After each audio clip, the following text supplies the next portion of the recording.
funny how confident you are for someone who still hasn't proven herself. Since you're so confident, why don't you step onto the mat and prove it? One round. That's all I'm asking. Or are you only tough when nobody's swinging back? If you're sure. One round? A confident grin spread across Brody's face as if he'd already won. Zoe simply met his gaze and took her position. Don't worry. I'll try not to embarrass you too badly. Brody had no idea the quiet 18-year-old standing across from him wasn't an ordinary girl.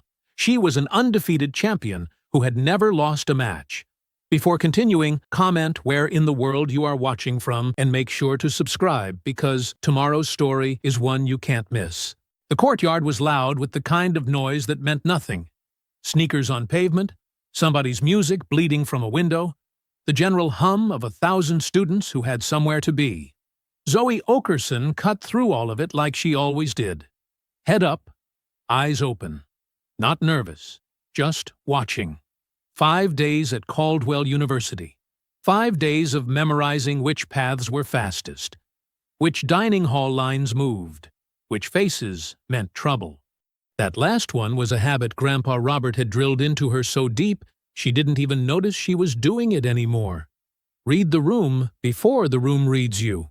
She heard his voice in her head so often it was like background music. Her backpack was second-hand, dark blue, one strap slightly frayed. Her sneakers had seen better years.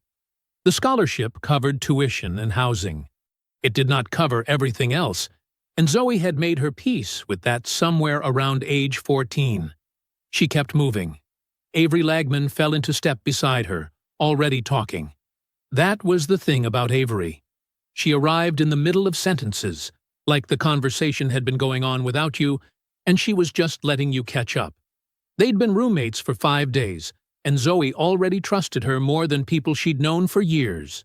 Avery was sharp. Avery noticed things. She was noticing something right now. "Don't look left," Avery said, which meant Zoe immediately looked left. The laughter hit first. Not the kind that meant something was funny. The kind that meant someone had an audience and knew it. A group of students had formed a loose half-circle near the entrance to the recreation center, and at the center of that half-circle stood a tall young man in a white athletic jacket. He had the kind of face that knew it was good-looking. His hair was neat. His posture was easy. He was smiling the way people smile when they want you to understand that they are in charge. In front of him stood a boy who looked like he'd shrunk 3 inches in the last 60 seconds. He was a freshman. Zoe could tell by the way he held himself, that particular combination of wanting to disappear and not knowing how. He had clearly knocked something. There was a gym bag on the ground between them, a dark wet stain spreading from the zipper. The tall young man crouched down, slowly, deliberately, until he was eye level with the boy. He picked up the bag with 2 fingers, held it out like it was evidence at a crime scene. "You know what this bag costs?" he said. His voice was pleasant. That was the worst part of it. How pleasant he sounded. "Do you have any idea what's in here?" The boy started to speak. Something stumbled out. "Sorry. Accident. I didn't mean to." The tall young man stood back up to his full height and nodded slowly, like he was carefully considering this information. He looked around at his friends, then back at the boy. His smile widened. "You should be more careful," he said, "around people who know how to hurt you." Nobody moved. Avery grabbed Zoe's sleeve. Her grip was tight. "Don't. That's Brody Walter. His dad owns half this school." Zoe was already moving. She crossed the distance without hurrying. She didn't say anything until she reached the bag on the ground, bent down, picked it up, and placed it back in Brody Walter's hands. Then she looked at him. Not up at him, though he had height on her. Just at him. Level. Steady. He said he was sorry, she said. That was all. No edge in her voice. No performance. Just a plain fact, delivered plainly. The courtyard went a different kind of quiet. Brody Walter looked at her. Really looked, the way people look when they're categorizing. She could almost see him doing it, Young, black, female. No one she recognized standing behind her. New. The smile came back, slower this time. "I don't think we've met," he said. "We haven't," Zoe said, and she walked away. She didn't look back. She didn't need to. She'd seen everything she needed to see in his face. The flicker of surprise, the recalibration, and underneath both of those things, something that had nothing to do with a spilled gym bag. Avery materialized at her side, voice low and urgent. "What is wrong with you? Do you have a death wish?" Zoe kept walking. "No," she said. "I just really hate bullies." That evening, the dining hall was loud and warm and smelled like overcooked pasta. Zoe and Avery took a corner table, trays between them, and Avery talked while Zoe ate and listened. "3 complaints," Avery said, keeping her voice low, even though the nearest table was 20 feet away. 2 years. 3 different girls. She stabbed a piece of broccoli. All 3 dropped. All 3 just gone. Gone how? Gone as if nobody talks about them anymore. Gone as in the girls transferred or went quiet. Avery set her fork down. "Dean Preston sits on the disciplinary board. You know who funded the new athletic wing? The one they're still building on the east side of campus?" Zoe looked at her. "Hector Walter," Avery said. "Brody's father. $15 million. She let that number sit there between them for a second. "So, you see what I'm saying?" Zoe saw exactly what she was saying. She picked up her water, drank, set it back down. The math was simple and ugly and old. Money talked, complaints walked. It wasn't complicated. It was just how things worked when the wrong people had enough of the right resources. She'd seen versions of it her whole life, just with smaller numbers attached. "Okay," she said. Avery stared at her. "Okay? That's what you've got? I mean, I understand. I'm not saying it's okay." Avery shook her head slowly, like she was still working out exactly who she'd ended up living with. The next 2 days, Brody made his moves. They were careful moves, the kind that could always be explained away if anyone asked. The first was the lunch tray. Tuesday. Zoe was carrying hers from the serving line, navigating a crowded dining hall, and Brody came the other way with his group, and his elbow caught the edge of her tray just enough to slosh orange juice across her sleeve. He kept walking, didn't stop. One of his friends laughed. Theo Bassett, big, with small eyes and a permanent smirk, already had his phone out, already recording. The second was Wednesday. The courtyard between the science building and the library, where students spilled out between classes. Zoe was crossing it with her head down, reading notes on her phone, when she heard it. "Yo, nice shoes."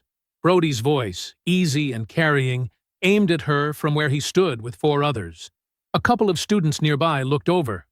"Are those from the discount bin, or—" He tilted his head. "Yeah, discount bin." Laughter, scattered, but enough. Zoe stopped. She looked at him. She took a breath in through her nose, slow and quiet, the way Grandpa Robert had taught her when she was 8 years old and furious after her first real loss on the mat. A girl 2 years older who had gotten inside her guard and stayed there. She had come off that mat red-faced and ready to cry, and Robert had sat her down on a bench and said the same thing he always said when she let the heat get to her. The loudest person in the room is usually the most afraid. She had not understood it at 8. She understood it better now, watching Brody Walter perform for 4 people in a campus courtyard in the middle of the afternoon. She said nothing. She kept walking. Behind her, Theo Bassett lowered his phone. The video was already saved. That night, Zoe sat on her dorm bed and did her reading for her biology class, and Avery sat across from her doing the same thing, and neither of them talked about Brody Walter. There was nothing new to say. Avery was worried. Zoe could see it in the way her dorm mate kept glancing up. But she also understood by now that Zoe didn't want to be talked at. She just wanted to move through it at her own speed. Zoe reached into the front pocket of her backpack and pulled out the small photograph. Robert Okerson, 1987. A tournament somewhere in Georgia. The name of the venue faded at the bottom. He was young in the photo, younger than she ever really thought of him being. And he was grinning like someone had just told him the best news of his life. Arms at his sides, chest out. Not performing, just certain. She pinned it to the corkboard above her desk and looked at it for a moment. Then she turned back to her textbook and kept reading. 2 floors down, Brody Walter typed a message to Theo Bassett. Short, purposeful. Friday. Recreation Center. Open practice. He pressed send and put his phone face down on his desk. Friday came the way trouble usually did. Sunny, ordinary, giving no warning. The recreation center was alive by mid-afternoon. The karate club held open practice every Friday. Doors wide, anyone welcome to watch. It was part of how Brody Walter had built his reputation, visible, public, impossible to ignore. The room smelled like rubber mats and effort. Music thumped from a small Bluetooth speaker in the corner. Students in white GIs moved through drills, while a larger group of spectators lined the walls, some sitting on the bleachers, some just passing through. Zoe and Avery were passing through. They were heading to the campus gym on the far side of the building. Zoe had a habit of training on Friday afternoons. Nothing organized, just movement, just the quiet satisfaction of using her body the way Robert had taught her. She had her gym bag over one shoulder. She was not thinking about Brody Walter. Then she was. "Hey!" His voice came from the center of the room, easy and carrying, aimed like something thrown. "New girl." Zoe stopped. Avery stopped half a step later. Brody stood in the middle of the main mat, surrounded by his usual circle. He was in his GI, black belt tied loose at his waist, arms relaxed at his sides. He was smiling. Around him, the room was already shifting. People turning, conversations dying, the particular electricity that moves through a crowd when it senses something is about to happen. Theo Bassett already had his phone up. "You looked at me the other day like you knew something," Brody said. He tilted his head. Pleasant. Curious. Like this was just friendly conversation. "You train?" Zoe looked at him. "No." Which was true, technically. She did not train karate. Brody's smile widened. He spread his arms a little, an open gesture, welcoming. "Come spar, just for fun." He said the last 2 words softly, the way you'd say something to a child.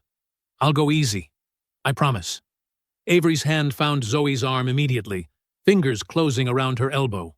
"Walk away," she said, voice tight and low. "Zoe, walk away, right now." The crowd had fully turned. 20, maybe 25 students watching. 3 phones up that Zoe could count. Brody stood in the center of all of it, like he was exactly where he always wanted to be, which he was. This was the performance. This was what the last 2 weeks had been building toward. Get her in this room, in front of this audience, and make her either back down publicly or step on his mat and get taken apart. Either way, he won. That was how he'd designed it. Zoe's eyes moved across the room. The bleachers, the walls, the far corner near the equipment rack where a boy sat alone on the bottom bench, his hands between his knees, watching. The freshman from the courtyard, the one who'd spilled the drink. He hadn't moved when Brody had crouched down to his level and threatened him with that soft, pleasant voice. He'd just gone still and waited for it to be over. He was still going still waiting. Zoe looked back at Brody. She thought about Robert. She thought about what he would say, and she thought about what he would do. And then she thought about how those were sometimes 2 different things, and how he had always been honest with her about that. She set her gym bag down on the nearest bench. "Okay," she said. The sound that moved through the crowd was almost physical. Avery made a noise beside her that was somewhere between a gasp and a groan. Brody's smile settled into something satisfied, something that had already written the ending of this story before it began. Zoe pulled off her jacket and handed it to Avery, who took it without a word, eyes wide. From across the room, a voice cut through the noise. Quiet, measured, the kind of voice that didn't need volume to land. Give them space. Instructor Kenji Takahashi stood against the far wall, arms folded across his chest. He was somewhere in his 50s, compact and still, with the particular stillness of someone who had spent decades on mats. He had not told Zoe to stop. He had not told Brody to stop. He was watching with an expression Zoe couldn't quite read. Not worried, exactly. Something more careful than that. She stepped onto the mat barefoot. Brody rolled his neck slowly, one side and then the other, the pop of it audible in the quiet. He looked at her, the way people look at something they have already decided. He had no idea. Neither did anyone else in that room. Almost anyone. Takahashi unfolded his arms, watched, said nothing. The room went the kind of quiet that has weight to it. Not silent. The building still hummed. Someone's music still leaked from somewhere down the hall. But the crowd had pulled its breath in and held it. And that created a stillness that felt almost physical. 20-something students pressed toward the edges of the mat. Phones were up. Theo Bassett had moved to a better angle without anyone asking him to. Brody Walter rolled his shoulders and stepped forward. He was good. Zoe registered that immediately and filed it away without judgment.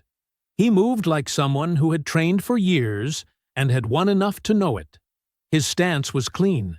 His weight was centered. He was not rushing, which told her he was experienced enough to know that rushing was how you lost. He was also performing.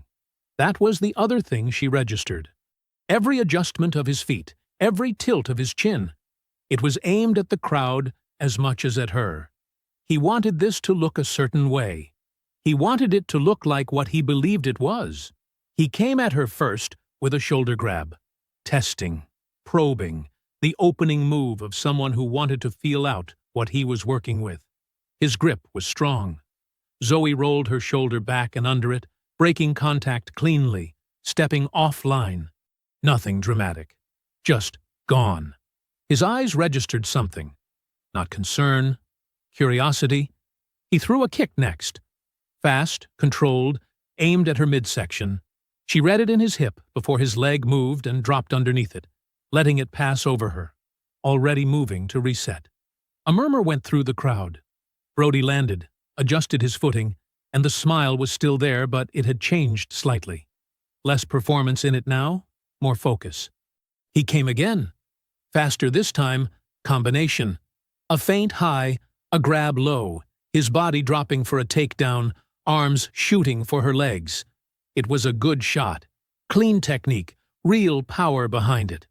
Against most people in that room, it would have worked without argument. Zoe sprawled. Her hips dropped back and down, her weight shifting in a single practiced motion that her body had performed so many thousands of times it didn't need her brain to approve it first. Brody's arms found air where her legs had been.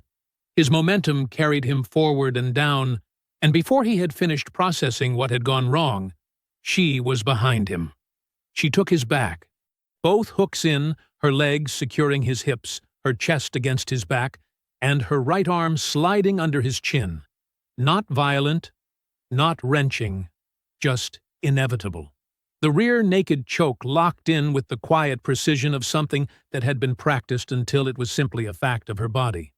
Brody tapped the mat with his palm. 11 seconds after first contact. Zoe released immediately, stepped back, extended her hand. The room detonated. It wasn't organized noise. It was the sound of 20 people reacting all at once, each one differently, and the result was something that bounced off the walls and ceiling and came back louder. Phones swung toward each other, checking footage. Someone actually shouted.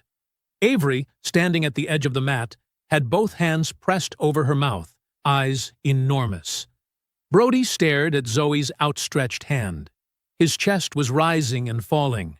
His face had gone a deep, blotchy red that had nothing to do with physical effort and everything to do with what had just happened to him in front of 25 people and at least 6 cameras.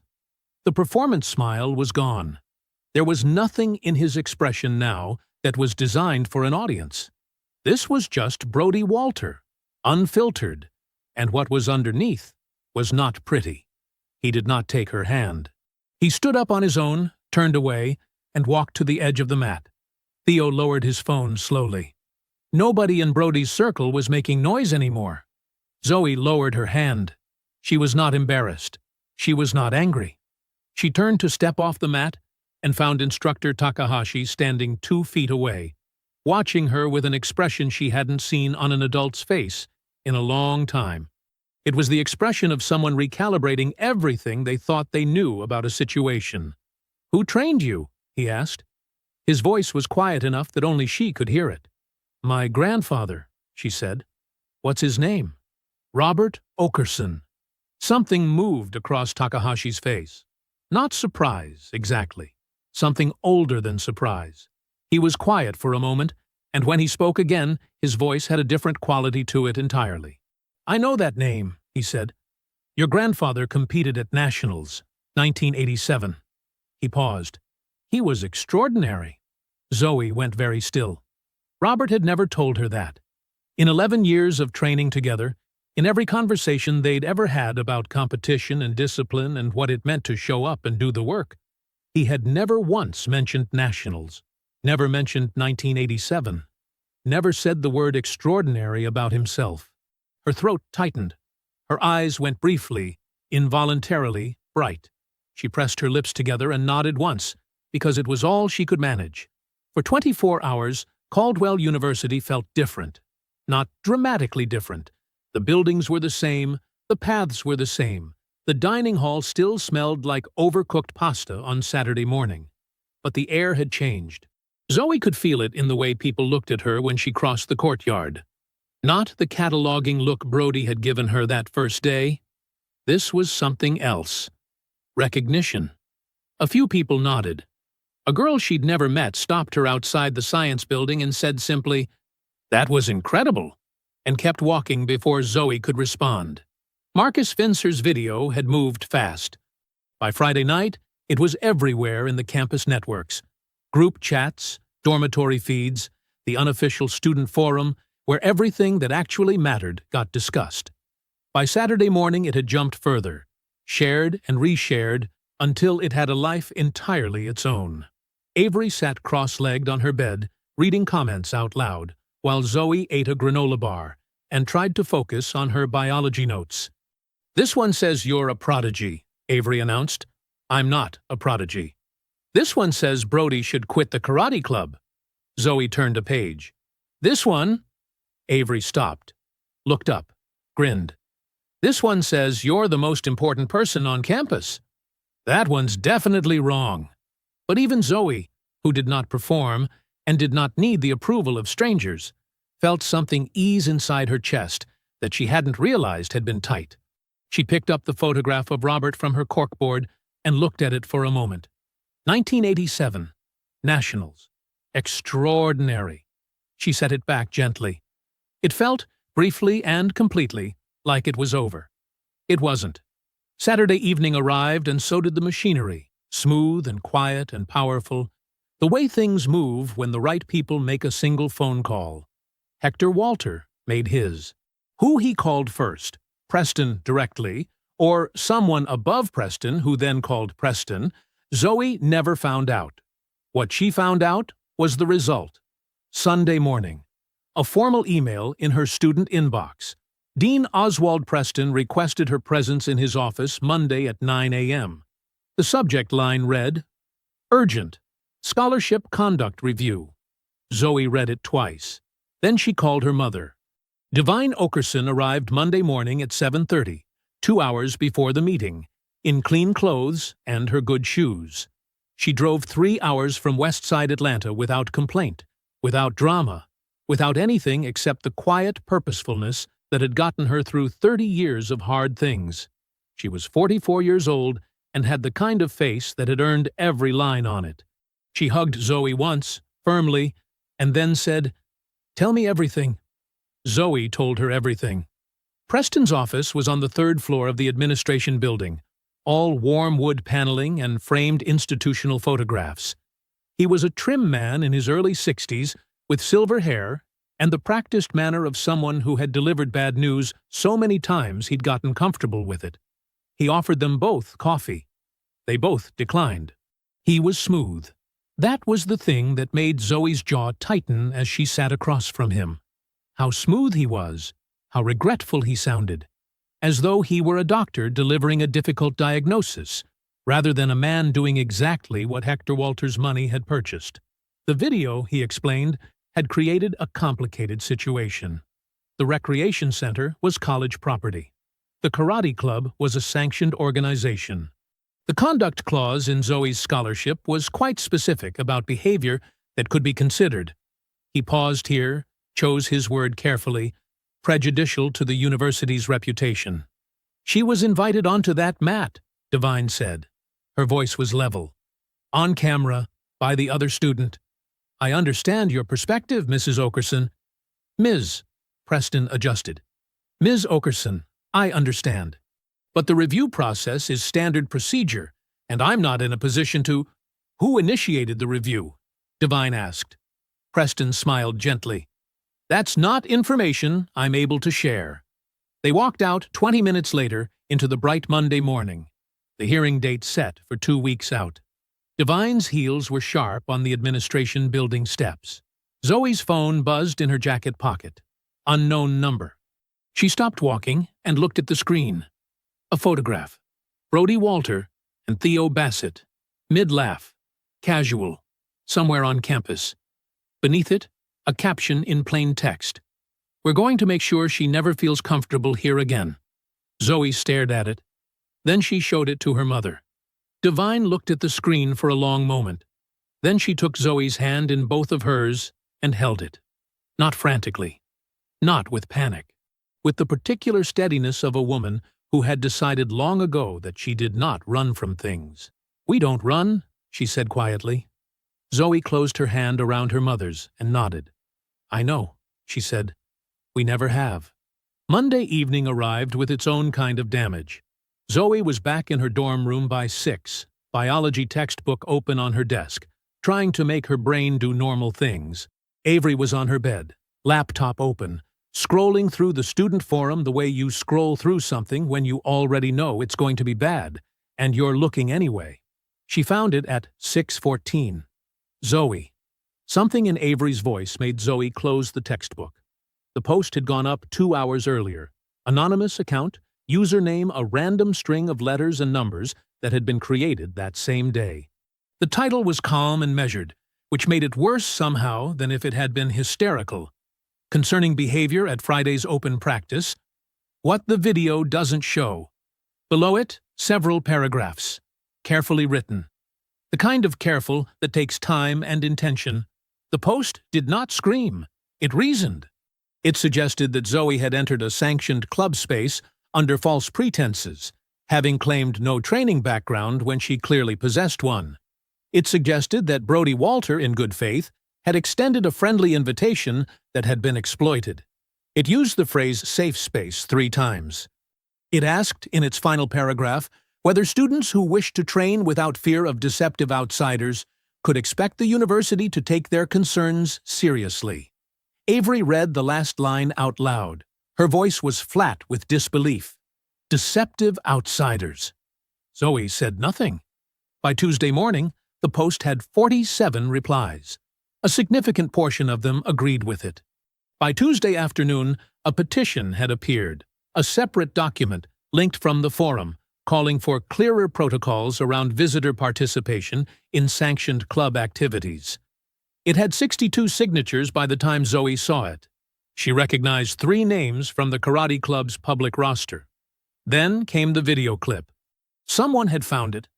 A 2-minute segment from a local Atlanta sports channel, 2 years old, covering a regional grappling tournament. The headline in the original piece had been about the tournament's youngest competitors.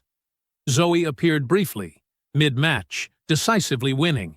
Someone had clipped that segment, removed the original context, and reposted it to the forum beneath a new caption typed in all capital letters. She lied. She went there to attack him. This was premeditated. Avery stood up from her bed. I'm posting a response right now. Avery, no, this is insane. Everyone can see the original video. Everyone watched him dare you onto that mat. She typed fast and posted faster. A thorough, factual response with timestamps from Marcus's original video, quoting Brody's exact words, pointing out the sequence of events in plain language. It was good, clear and well-sourced, and completely reasonable. By that evening, it had been removed by forum moderators. The original post remained. The petition remained. The clipped video with the all-caps caption remained. Avery stared at her screen with an expression that had moved past disbelief into something colder. 2 of the moderators are in the karate club, she said. I just checked. Zoe was quiet for a moment. Then, document everything. Screenshots, timestamps, all of it. Avery was already doing it. Marcus Fincer called Zoe that evening. He'd written a full response piece for the student paper. Not opinion, reporting. The original video, the forum posts, the moderator removals, the petition signatories cross-referenced with club membership. Thorough, careful, properly sourced. He was proud of it, and Zoe could hear it in his voice, that particular energy of someone who had done good work and knew it. His editor killed it by 9 p.m. Marcus called back, voice stripped of its earlier energy, to tell her. Senior student. Didn't want the paper involved in something that touched a major donor family. Liability concerns. Maybe later, when things settled. Zoe thanked him and hung up. She sat at her desk for a long time after that. The textbook was still closed in front of her. The photo of Robert looked down from the corkboard. Outside the window, campus was doing its ordinary nighttime things. Voices on the path below, a door banging somewhere, a bicycle bell. She opened the textbook again. She read the same paragraph 4 times without taking in a single word. Then she closed it, pulled her scholarship letter from her desk drawer, and found the conduct clause. She had read it on Sunday. She read it again now. The same sentence caught her the same way. Conduct prejudicial to the university's reputation. She set the letter down, pressed both palms flat on her desk, breathed. Grandpa Robert had told her once that the hardest part of any fight wasn't the moment of contact. It was the waiting before it. The not knowing. The space where your own mind could do more damage than any opponent.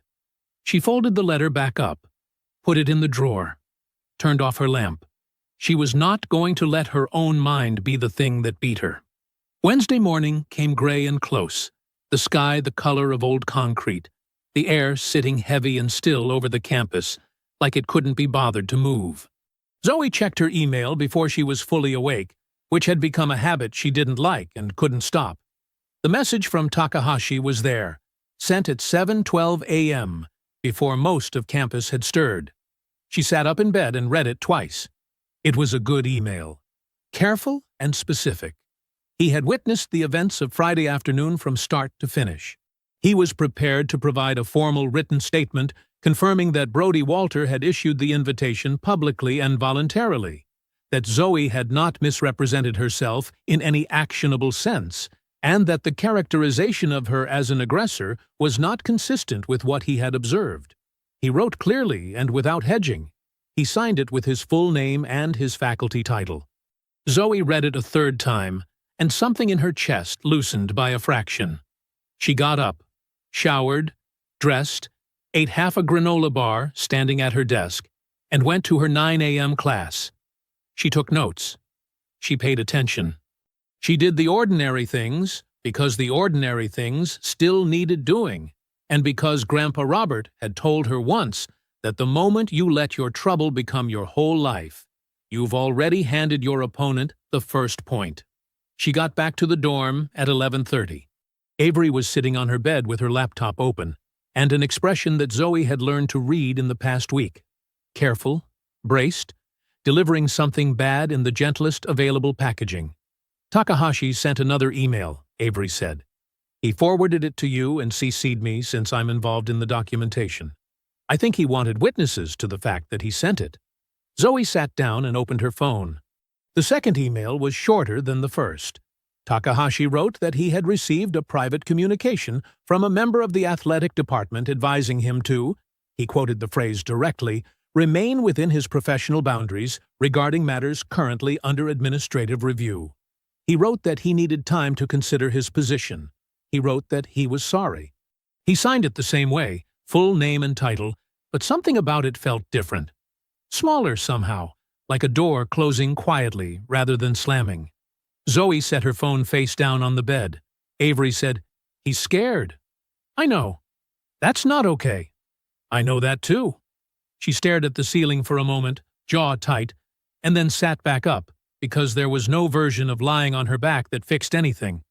She pulled her laptop onto her knees and started drafting a response to Takahashi's second email. Measured, understanding, no pressure, leaving the door open. She did not tell him she needed him. She did not make him feel guilty.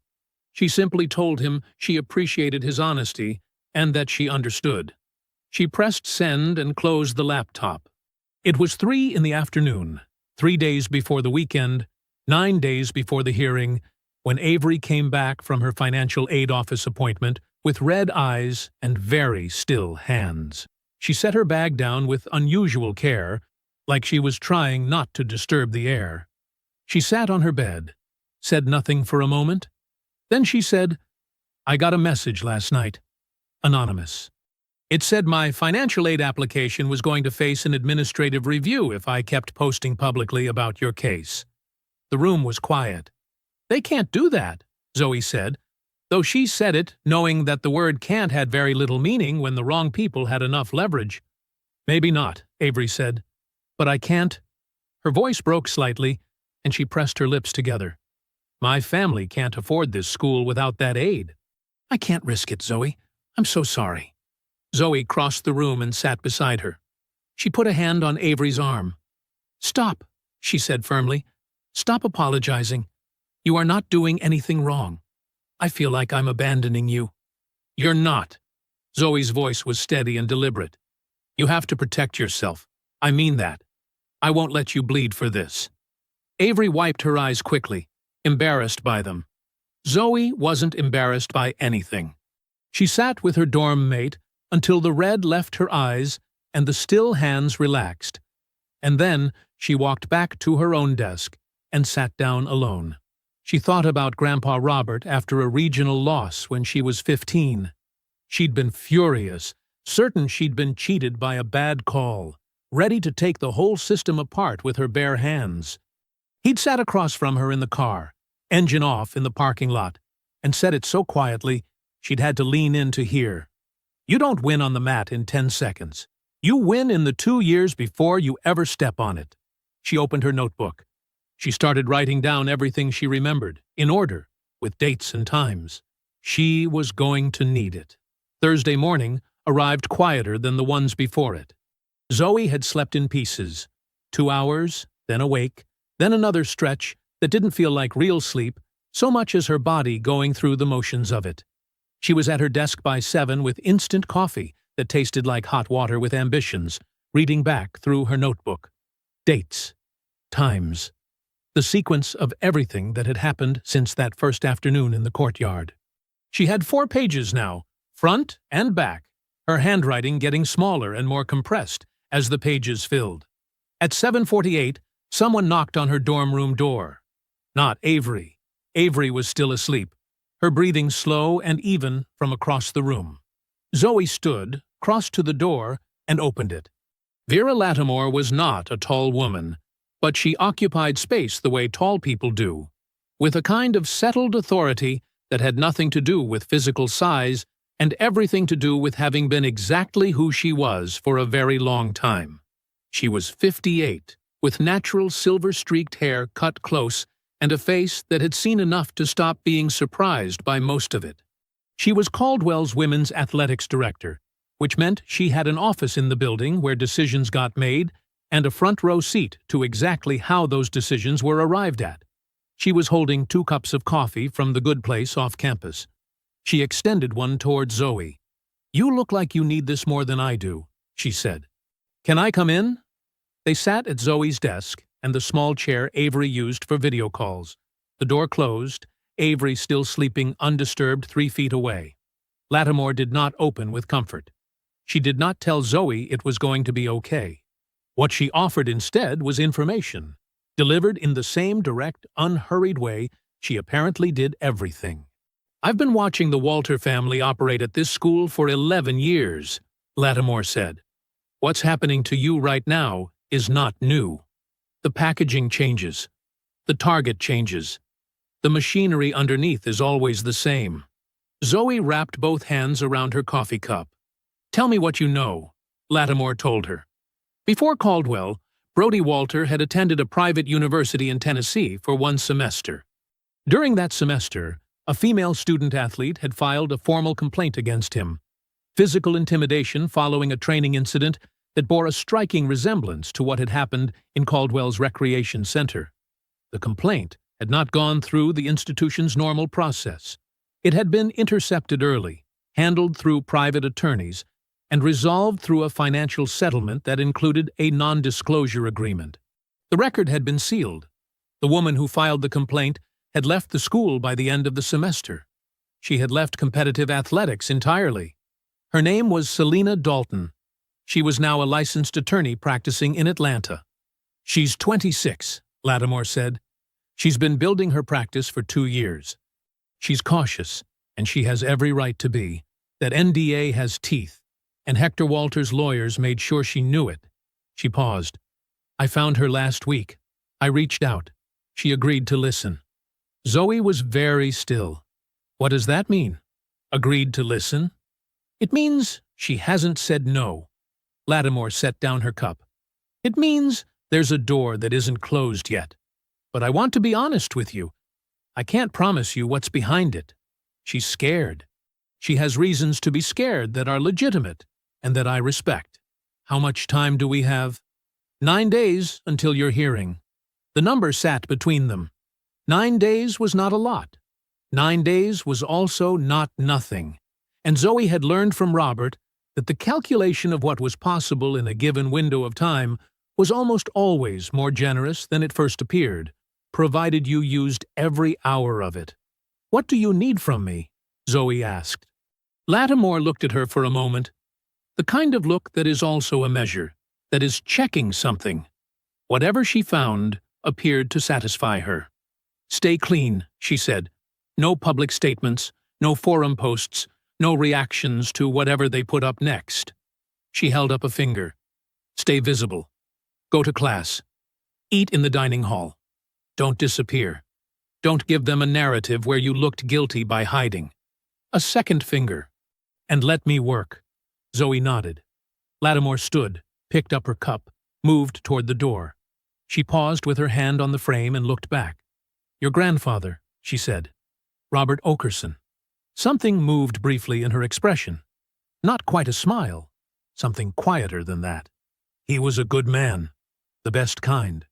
The kind who did important things without needing anyone to know about it." Zoe looked up sharply. "You knew him?" But Lattimore had already stepped into the hallway, pulling the door closed behind her with a soft, definitive click. Zoe sat with her coffee going cold in her hands and the question hanging unanswered in the quiet room. 6 days before the hearing, Marcus Fincer made a decision. Zoe found out about it the same way the rest of campus did. A link dropped into a group chat she'd been added to without asking, followed immediately by 17 messages in quick succession, each one a variation of, "Did you see this?" and "Oh my God," and "He actually did it."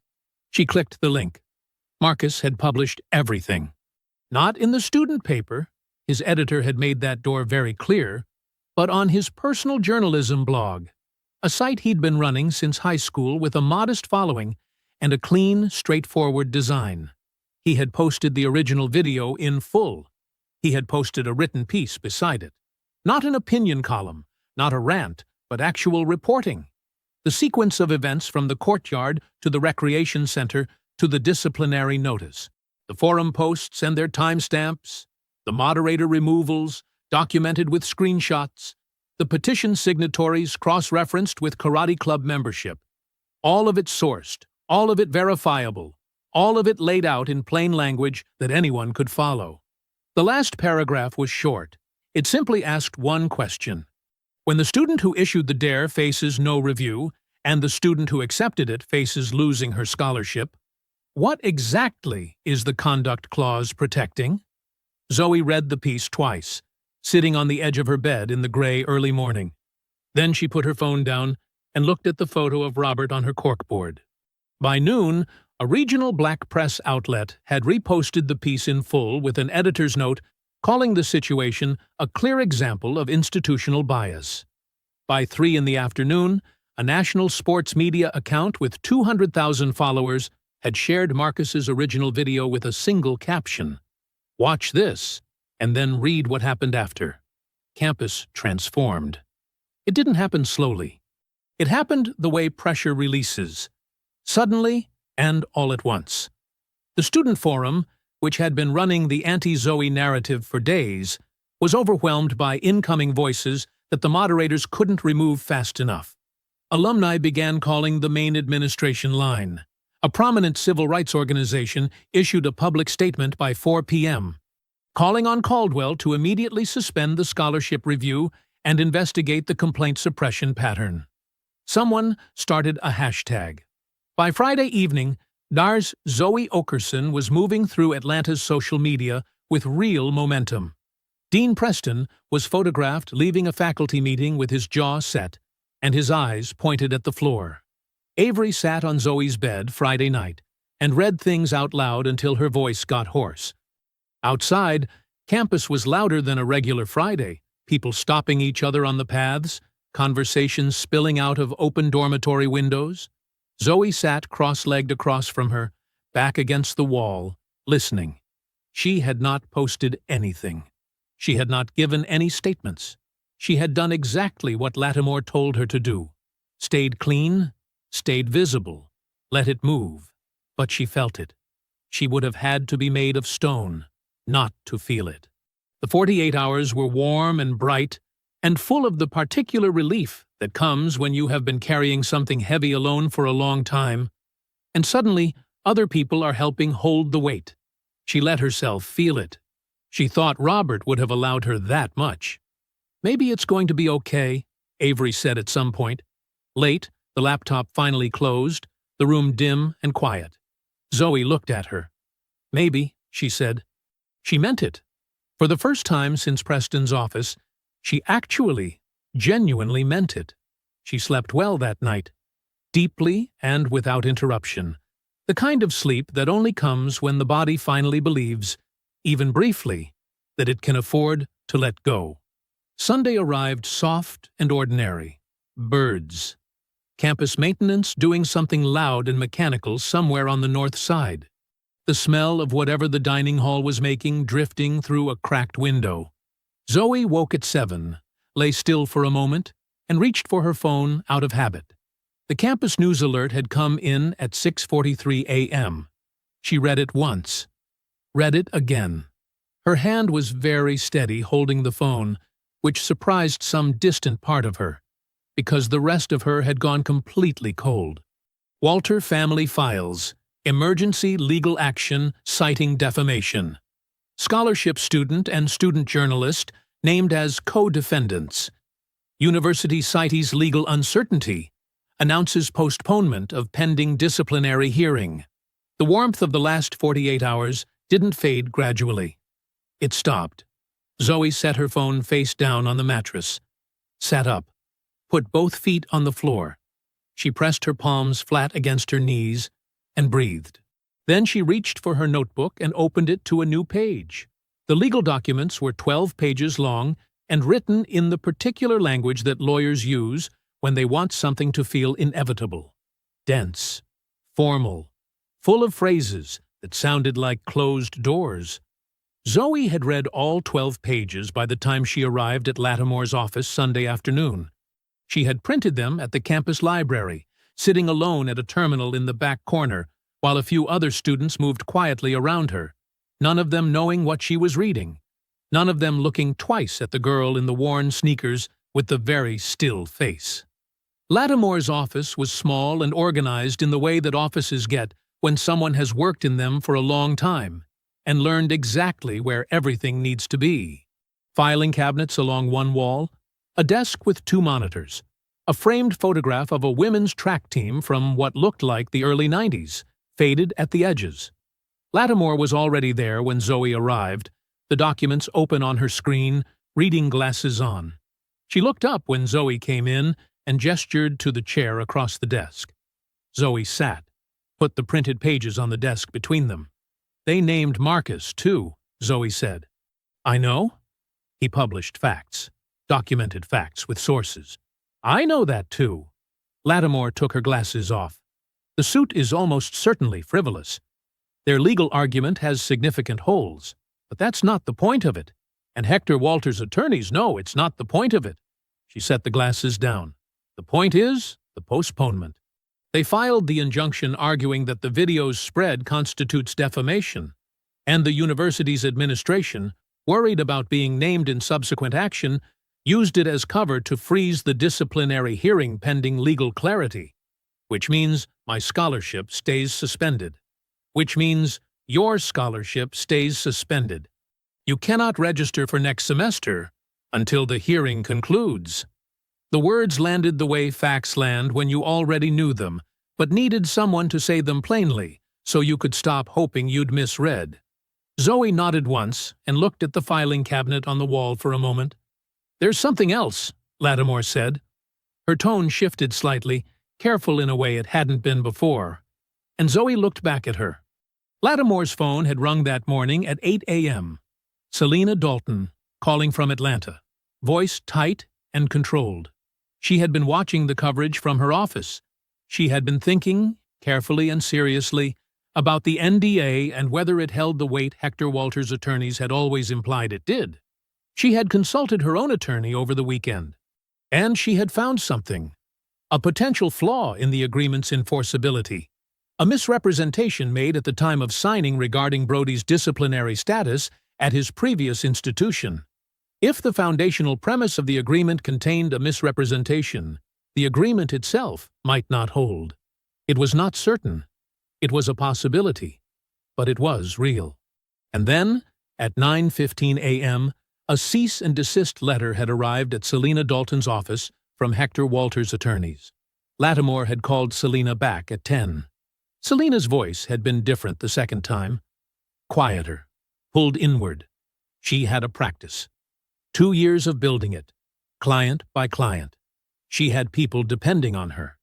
She could not absorb what a protracted legal fight with Hector Walters' resources would do to a small firm that was still finding its footing. She was sorry. She was genuinely, deeply sorry. But she could not formally testify.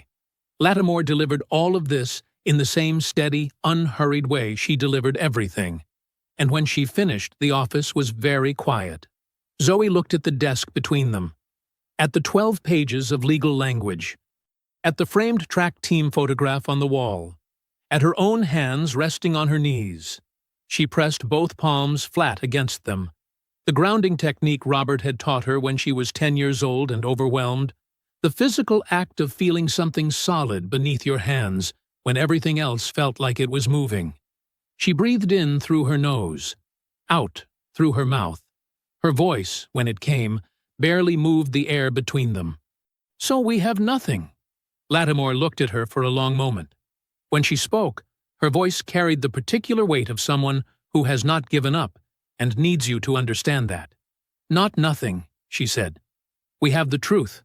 We just need one more thing. Zoe looked up. What?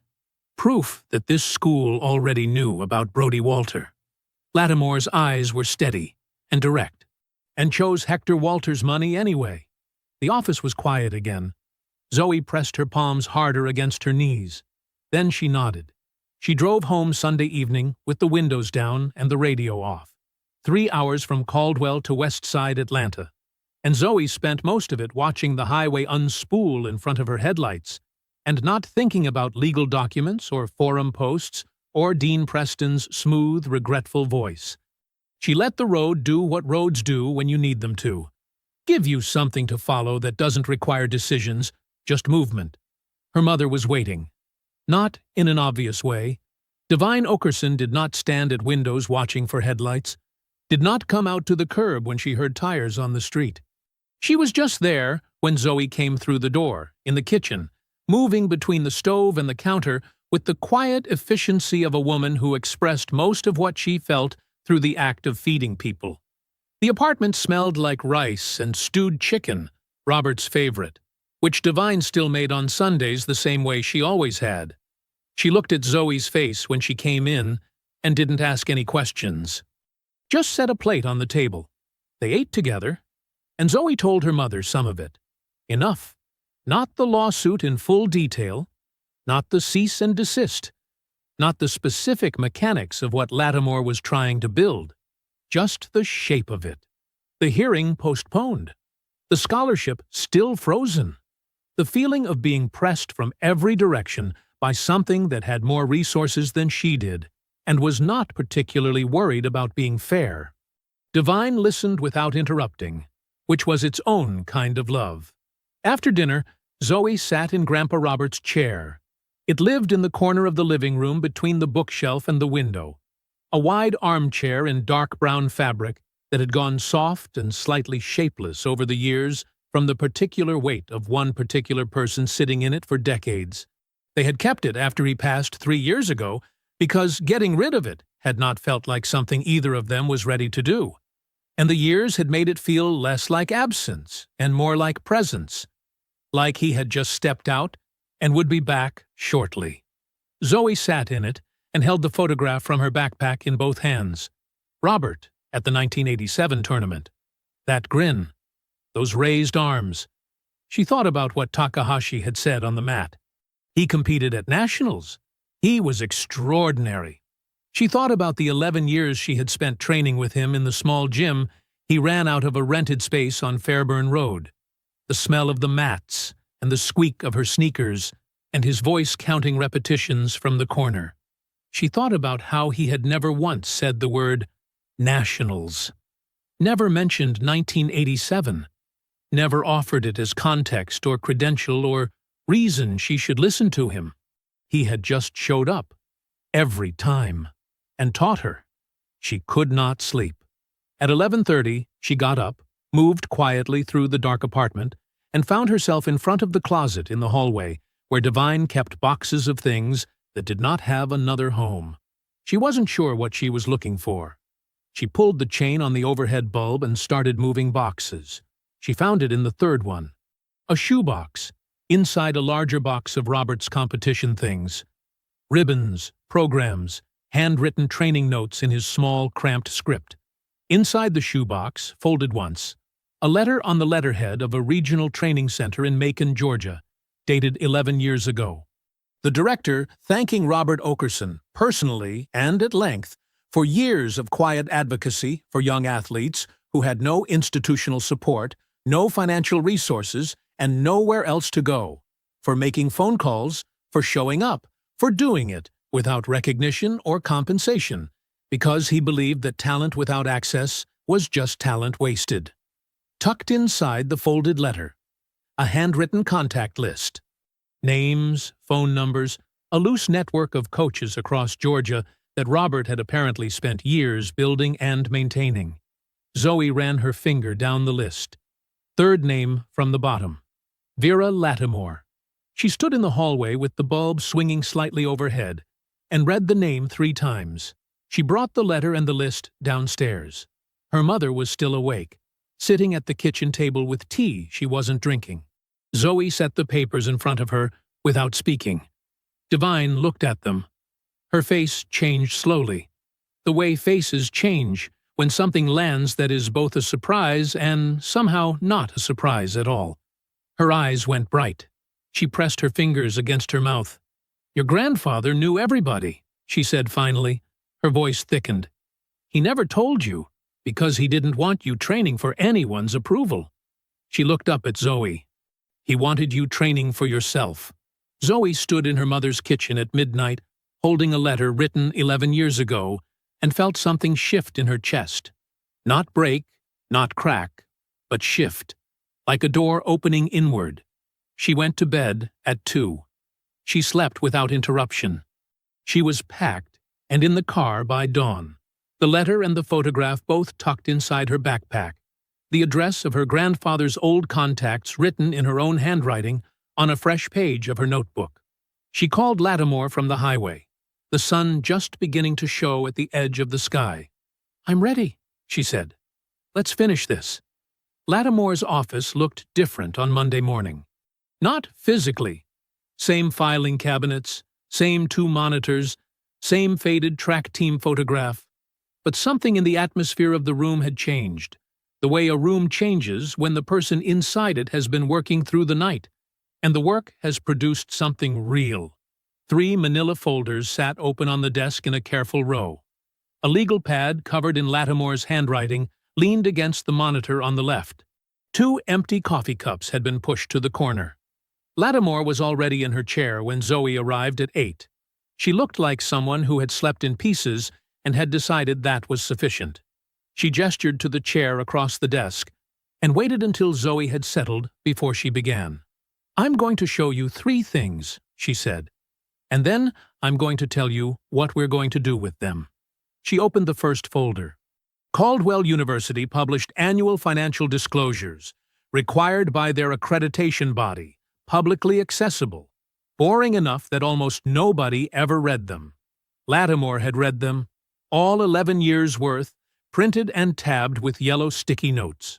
She had gone through every logged donation from Hector Walter, the amounts, the dates, the designated purposes.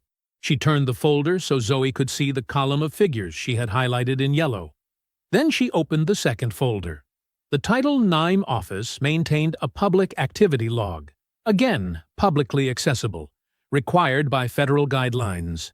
It did not contain the contents of individual complaints. What it contained was filing dates, case numbers, and resolution statuses. Open. Closed. Resolved through mediation. Withdrawn. Each entry was a row in a table, stripped of names and details, just dates and outcomes. Lattimore had cross-referenced both documents. She had built a timeline.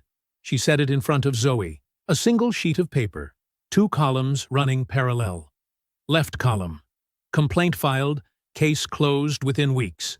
Outcome listed as withdrawn or resolved. Right column. Walter donation logged within 60 days of each resolution every single time. 4 separate instances. 4 years. Perfect correspondence. "This is all public record," Lattimore said. "No sealed documents, no confidential sources. Every number on that page came from documents that anyone with a computer and a library card could access." She let Zoe look at it for a moment. "It proves nothing on its own, but it asks a question that the Board of Trustees is going to find very difficult to ignore." Zoe studied the timeline. The numbers were not subtle. They were not the kind of coincidence that reasonable people could dismiss without effort. She looked up. "What's the third folder?" Lattimore opened it. Takahashi had submitted his written statement over the weekend. Full, formal, signed, and notarized. 3 pages. He had written about the events of Friday afternoon in precise chronological detail. He had written about what he had observed of Brody Walters' behavior toward other students over 2 years of advising the karate club. The pattern of targeting. The way confrontations were always constructed to look like friendly invitation. The culture of intimidation that had been allowed to develop because the consequences for Brody had never matched the behavior. He wrote it without embellishment and without anger, which made it more powerful than either would have been. He signed it with his full name, his title, and his 22 years of faculty service at Caldwell. Zoe read the first page, set it down. "He came back." "He came back," Lattimore confirmed. "The national coverage gave him something to stand on. He told me that watching the story move the way it did made him understand that silence was its own kind of decision, and he'd made enough of those." Zoe thought about the email she had sent him. Measured, understanding, no pressure. She was glad she had written it that way. "There's one more thing," Lattimore said. She leaned back slightly. "Selena Dalton's attorney called me this morning. Selena will not testify publicly. That hasn't changed. But Her attorney has found that the enforceability question around the NDA is real and significant. She paused. Selena is willing to submit an anonymous corroborating declaration through her attorney, confirming the existence of a prior complaint and a prior financial resolution without violating the letter of her agreement. It won't have her name on it, but it will be submitted to the board's legal counsel as a verified document. The room was quiet.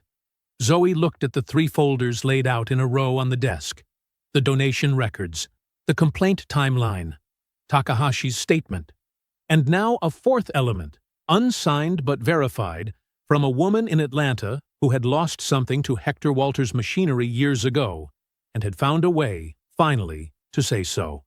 "Who do we take this to?" Zoe asked. Lattimore's expression was the closest thing to satisfaction Zoe had seen on her face. "Not Preston," she said. "We go over him. Directly to the Board of Trustees." Tuesday arrived with the particular tension of a day that knows it matters. Zoe was up at 6. She showered, dressed, ate a full breakfast for the first time in what felt like weeks.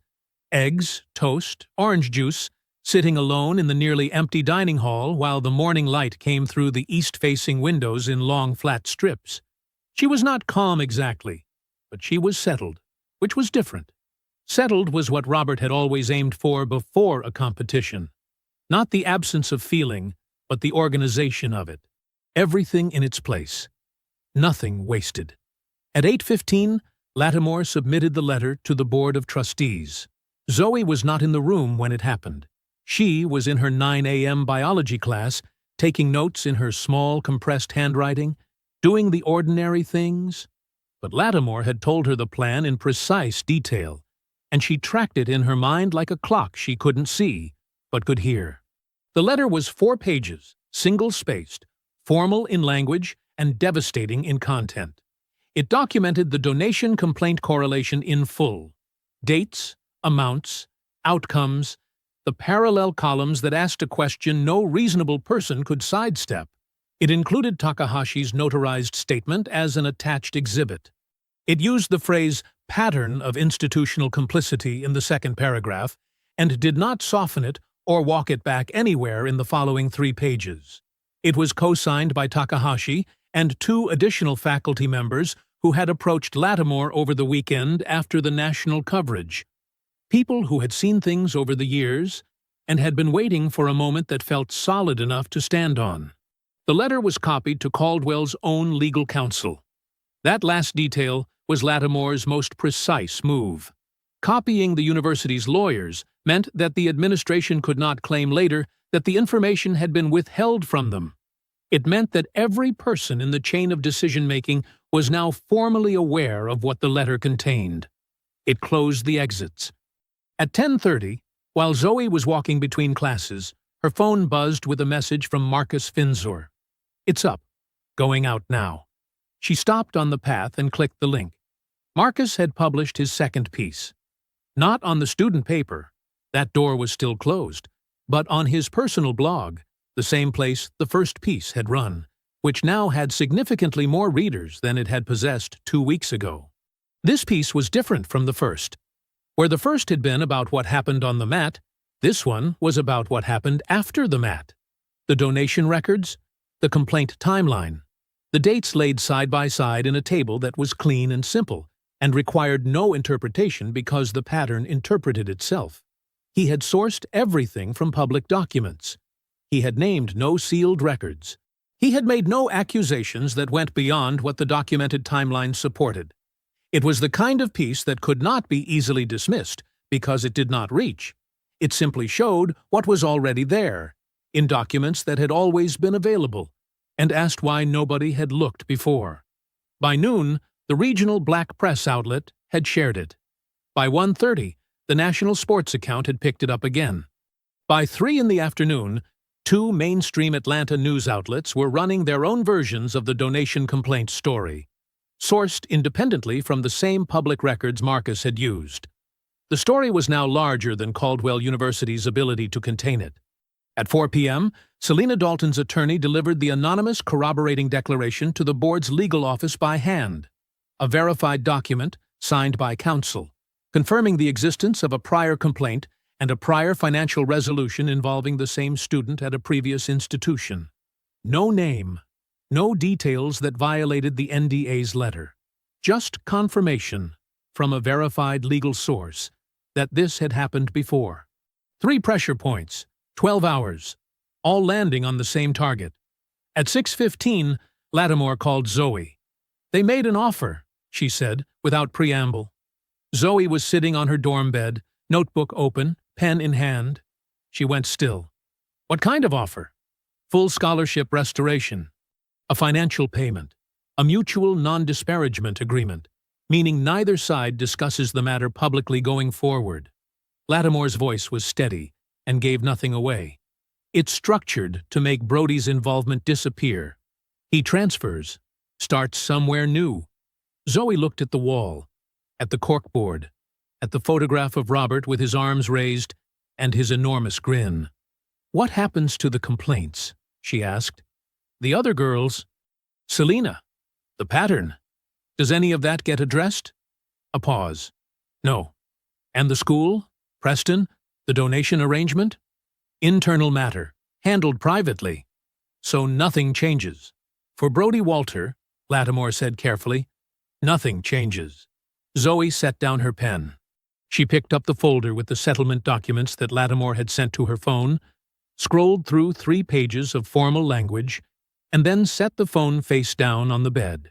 She thought about the freshman boy in the courtyard, going still and waiting for it to be over. She thought about Selena Dalton, 26 years old, building a practice from nothing after something had been taken from her that she never got back. She thought about the next girl, because there would be a next girl. There was always a next girl when the machinery kept running. She picked the phone back up, called Lattimore. I'm not signing, she said. Silence on the other end. Then Lattimore's voice, quieter than usual, carrying something that sounded like it might be pride. Then we go to the hearing, she said. We go to the hearing, Zoe said. Wednesday morning came with the weight of something that had been a long time building. Zoe was dressed by 7. Dark slacks, a clean white shirt, her hair natural and pulled back with the same simple band she wore to compete. She ate breakfast. Real breakfast, same as Tuesday, because Robert had always said you don't go into the important moments running on empty. She sat alone at the dining hall table and ate slowly and deliberately and thought about nothing except what was directly in front of her. Lattimore met her outside the administration building at 8:45. She was in a dark blazer, her silver hair sharp in the morning light, a leather folder tucked under one arm. She looked at Zoe once, the same measuring look she had given her that first morning in the dorm doorway, and nodded, apparently satisfied with what she found. They went in together. The hearing was held in the Board of Trustees' formal conference room on the 4th floor, a room Zoe had never been in, and that communicated its own authority through sheer size and deliberate furnishing. A long table of dark wood, high-backed chairs, framed portraits of former university presidents arranged along one wall in chronological order, each one looking out at the room with the particular confidence of men who had never expected to be questioned. 7 board members were present, seated along one side of the table. The university's legal counsel sat at the far end with a closed laptop and an expression that gave nothing away. Brody Walter was already there when Zoe and Lattimore entered. He sat on the opposite side of the table with 2 attorneys in expensive suits arranged on either side of him like parentheses. His father was not present. That absence felt deliberate, the kind of strategic distance that lawyers recommend. Brody was in a dark blazer, too, his hair neat, his posture controlled. He looked older than 20 somehow, or maybe he just looked like what he actually was. Someone who had spent his whole life in rooms where his family's name was a currency that spent easily. He looked at Zoe when she came in. She looked back. Then she sat down and opened her notebook. Lattimore presented first. She was unhurried and precise, moving through the evidence in the same logical sequence she had built it. The documented timeline of donations and complaint resolutions, the parallel columns that required no interpretation, the dates that spoke for themselves. She placed printed copies in front of each board member without theatrical emphasis, letting the documents carry their own weight. She presented Takahashi's notarized statement as Exhibit A, reading 2 paragraphs aloud in a clear, even voice. The ones that described the pattern of targeting, the constructed invitations, the culture of consequence-free intimidation. She presented the anonymous corroborating declaration from Selena Dalton's attorney as Exhibit B, explaining its legal basis and verification without identifying the source. Brody's attorneys objected 3 times. The first objection challenged the relevance of the financial donation records to a student conduct matter. Overruled, the board's legal counsel noted that patterns of institutional decision-making fell squarely within the board's oversight authority. The second objection challenged the admissibility of an anonymous declaration. Overruled, the declaration had been submitted through verified legal counsel and met the evidentiary standard for the proceeding. The third objection suggested the entire hearing had been improperly convened given the pending civil litigation. Overruled, the board's authority to conduct internal conduct reviews was independent of civil proceedings and explicitly protected under the university's own charter. After the third overruling, Brody's attorneys went quiet and made notes on their legal pads instead. Brody himself maintained his composure through most of it.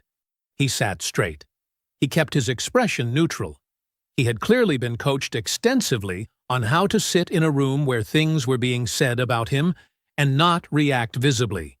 He held it until the anonymous declaration was read aloud. It was not long, 3 paragraphs, precise and stripped of emotion, describing a prior complaint, a prior financial intervention, and a prior resolution that had served the interests of one party at significant cost to the other. Brody's attorney had seen it already, but hearing it spoken in the formal silence of that room, in front of 7 board members and opposing counsel, was evidently different from reading it on paper. Something moved through Brody's composure, a brief tightening around the jaw, a shift in his eyes that he controlled quickly, but not quickly enough. Zoe saw it. She wrote nothing in her notebook. She simply saw it, and filed it away, and returned her attention to the front of the room. The board deliberated for 90 minutes. Zoe and Lattimore waited in a smaller room down the hall, with 2 cups of coffee neither of them drank much of. Lattimore read documents on her phone. Zoe sat with her hands in her lap, and her eyes on the window, and the particular stillness she had learned from years on the mat. The stillness that was not absence of feeling, but the decision to let feeling exist, without letting it run. The board reconvened at 12:40. The chair read the findings without preamble. Brody Walter found responsible for a sustained pattern of targeted intimidation and harassment. The donor relationship between Hector Walter and Caldwell University found to have materially influenced the handling of prior student complaints, in violation of the university's own conduct governance policy. Immediate consequences, effective that day. Brody Walter suspended for 2 full semesters, placed on permanent disciplinary probation upon any future return. Removed from all club athletic participation at Caldwell University. Dean Oswald Preston placed on administrative leave pending a separate and independent internal review of complaint handling over the prior 3 years. The Walter naming rights on the new athletic wing referred to the full board for a formal vote, to be conducted at the next scheduled meeting, with findings made public. The chair closed the folder. 48 hours later, without announcement or explanation, the civil lawsuit against Zoe Okerson and Marcus Finser was quietly withdrawn. No statement was issued, no apology was offered. The case simply ceased to exist. The way things cease to exist when the people who created them no longer have anything to gain from their continuation. Zoe found out from Marcus, who texted her 2 words at 7:15 on Friday morning. "It's gone." She was sitting in her biology class when the message came in. She read it under the desk, put her phone away, and looked back at the board where her professor was drawing a diagram of cellular mitosis, life dividing, making more of itself, continuing. She picked up her pen and kept taking notes. 2 weeks later, Caldwell University looked exactly the same. Same paths, same buildings, same dining hall smell, same 1,000 students moving through their days with somewhere to be. The courtyard where Zoe had first seen Brody Walter crouch down to a frightened boy's eye level and threaten him with a pleasant voice was just a courtyard again. Pavement and benches and an oak tree that didn't care about any of it. The recreation center where 11 seconds had changed, everything still smelled like rubber mats and effort on Friday afternoons. But some things were different. Zoe's scholarship was fully restored, confirmed in writing from the Board of Trustees' office, with a formality that felt almost excessive given what it was confirming, that a thing which should never have been threatened had been returned to its rightful place. Along with the restoration came something that Lattimore had mentioned quietly and without drama, a formal written letter of apology from the university, signed by the board chair, acknowledging that Zoe had been subjected to a flawed and inequitable process. Lattimore told her, the morning the letter arrived, that in 30 years at Caldwell she had never seen that letter written before. Zoe read it once, folded it carefully, and put it in the box with Robert's tournament photograph and the letter from the Macon Training Center. Some things you keep, not because you need to look at them, but because they are true, and the truth deserves a place to live. Dean Preston's name had been removed from the administrative directory. His office door on the 3rd floor of the administration building was closed, which it had not been before. Nobody on campus talked about it loudly, but everyone knew, which was its own kind of consequence. The particular visibility of an absence where a presence used to be. Brody Walter was gone. Not dramatically, no public removal, no scene. He was simply no longer there, the way a word disappears when you erase it, leaving only the faint impression of where it used to be. On a Tuesday afternoon, 2 weeks after the hearing, Lattimore stood before the Board of Trustees in the same 4th-floor conference room and formally proposed the creation of the Robert Okerson Athletic Integrity Scholarship, a small annual award, modest in dollar amount, significant in everything else, for a Caldwell student-athlete who demonstrated competitive excellence alongside moral courage, who showed up and did the work, and, when it mattered, did not look away from the harder thing. The board approved it unanimously. Divine Okerson was in the 3rd row. She had driven up from West Side Atlanta that morning in her good shoes and her good coat, and she sat straight-backed in her chair with her hands folded in her lap and her eyes very bright. She did not cry during the vote. She had cried at home, privately, the night before, when Zoe called to tell her it was happening. In the room she was composed and present and carried herself the way she always had, like someone who knew exactly what things cost and had decided long ago that the important ones were worth it. Zoe sat beside her. When the vote was announced, she felt her mother's hand find hers under the table and grip it once, firmly, and then let go. The following Saturday, Zoe competed at a regional open grappling tournament 40 minutes outside Atlanta. She had registered 3 weeks earlier, before any of it, before the lawsuit, before the hearing, before the board meeting. She had registered because competition was what she did, and the calendar had not moved for her personal convenience. She had almost withdrawn twice during the worst of it. She hadn't. The venue was a converted warehouse with high ceilings and bad lighting, and the particular organized chaos of a tournament morning. Coaches calling out, athletes warming up in every available corner, the smell of liniment and chalk and the nervous energy of people about to test themselves against each other. Lattimore was in the bleachers when Zoe arrived. She had driven herself, said nothing about it in advance, and was simply there when Zoe looked up, sitting straight, arms folded, watching the warm-up mat with the focused attention of someone who understood what they were watching. Avery was beside her, already on her feet, though the first match was 20 minutes away. Already the loudest person in a building full of loud people. She had made a sign. It was large and slightly lopsided, and it said Zoe in letters that suggested she had run out of room and improvised. Zoe shook her head when she saw it. Avery waved it harder. Divine was in the third row again. Still, composed, hands folded, eyes clear.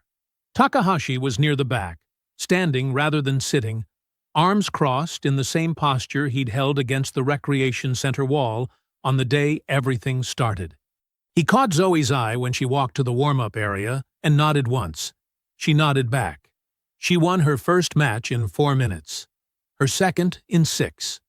Her third, the semifinal, against a girl from a university in Savannah who was technically excellent and genuinely difficult, went the full time and was decided on points, close enough that Zoe felt it in her lungs and her shoulders and the particular deep ache of effort. That means you gave everything available. She raised her arm when the judge pointed to her, walked off the mat, drank water, breathed. The final lasted 7 minutes and ended with a submission, 24-0, undefeated. Afterward, the venue noise went on around her. Other matches, other results. The general loud machinery of a tournament continuing without regard for any individual outcome. Zoe sat on a bench at the edge of the warm-up area with her gym bag between her feet and the particular quiet that comes after everything has been spent. And the result is exactly what it needed to be. She reached into the front pocket of her bag. The photograph was where it always was, worn at the edges now, the corners soft from handling. Robert Okerson, 1987. The tournament whose name had faded from the bottom of the image. His grin, which had not faded at all. His arms raised, his chest out. Not performing, just certain. She looked at it for a long time. Across the warehouse, Avery was making her way through the crowd toward her, signs still in hand, voice already going. Divine was behind her, moving at her own pace, unhurried. Lattimore had stood from the bleachers and was watching from a distance, not approaching, giving her the moment. Zoe looked at the photograph one more time. "I know, Grandpa," she said quietly. The warehouse noise went on around her, indifferent and ordinary and exactly right. "I know." She tucked the photograph back into the front pocket, zipped the bag, swung it over her shoulder. She stood up and walked forward into the noise and the light and the people who were coming to meet her. And the story that had begun with someone deciding she was nothing ended exactly where it was always going to end, with Zoe Okerson standing. If you enjoyed the story, leave a like to support my channel and subscribe so that you do not miss out on the next one. On the screen, I have picked 2 special stories just for you. Have a wonderful day.